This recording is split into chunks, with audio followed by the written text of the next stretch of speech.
Shalom, selamat pagi Bapak Ibu dan Saudaraku sekalian.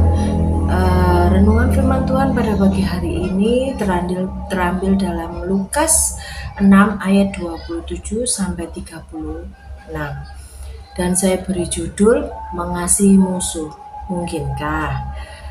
Demikian firman Tuhan, kasihilah musuhmu, berbuatlah baik kepada orang yang membenci kamu, mintalah berkat bagi orang yang mengutuk kamu, berdoalah bagi orang yang mencaci kamu.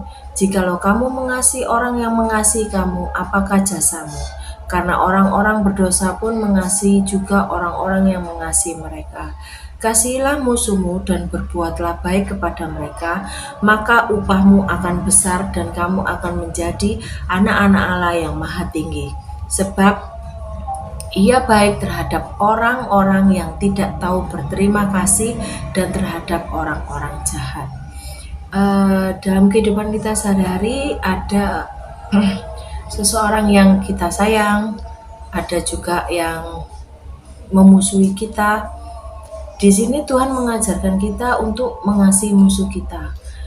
Untuk mengasihi orang yang kita sayang itu gampang, tapi untuk mengasihi orang yang sudah memusuhi kita, membenci kita, bahkan kadang yang kita anggap baik, yang kadang kita anggap saudara, bisa juga menusuk kita dari belakang. Tetapi Tuhan mengajarkan ke kita untuk kita tetap mengasihi orang yang sudah membenci kita. Dan mendoakan yang sudah mengutuk kita. Kadangkala kita juga berdoa tuh begini, Tuhan aku benci, sudah Tuhan kasih ono sakit, Tuhan aku gak suka ini kasih ini.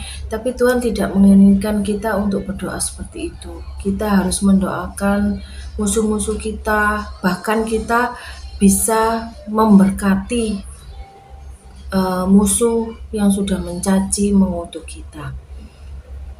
Itulah jika kita bisa melakukan itu semua, itulah yang membedakan kita sebagai anak-anak Allah, beda dengan orang-orang yang belum mengenal Allah. Seperti Allah baik terhadap orang baik ataupun yang jahat. Mungkin kita bertanya, bagaimana ya caranya mengasihi musuh? Bukannya prakteknya sulit, perselisihan, permusuhan seringkali menimbulkan kepahitan yang luar biasa. Contohnya dari kisah Yusuf, dia dibenci oleh saudara-saudaranya karena dia disayang oleh ayahnya. Saat dia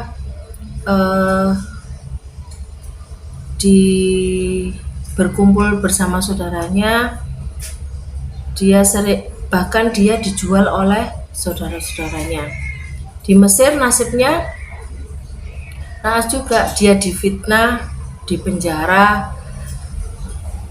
Jika Yusuf mau, ia bisa menyimpan dendam dan kutuk kepada saudaranya. Tetapi ketika ia menjadi Perdana Menteri Mesir, orang nomor 2 di Mesir setelah Firaun, ia mendapati saudaranya datang meminta belas kasihan dalam masa kekeringan di tanah Mesir. Apa yang Yusuf lakukan? Ia mendekat, mencium saudara-saudaranya dengan menangis, memeluk mereka dan berkata, kamu menjual aku ke sini sebab untuk memelihara kehidupan Allah menyuruh aku mendahului kamu. Jadi bukanlah kamu yang menyuruh aku ke sini tetapi Allah. Yusuf dapat berbuat demikian karena ia mengarahkan pandangannya kepada Allah. Segala sesuatu bisa terjadi, tetapi ia tetap percaya bahwa tak ada satupun terjadi di luar rancangan damai sejahtera Allah. Dengan demikian, ia bisa memiliki hati yang jernih, penuh kasih dan pengampunan terhadap orang-orang yang melukai hatinya. Adakah kita masih terbeban karena luka dan permusuhan? Mari kita meminta kasih Allah untuk memenuhi hati ini agar kita mampu mengasihi dan mendoakan orang yang membenci, bahkan memusuhi kita. Karena hanya dengan demikian kita disebut anak-anak Allah. Selamat pagi, Tuhan Yesus memberkati.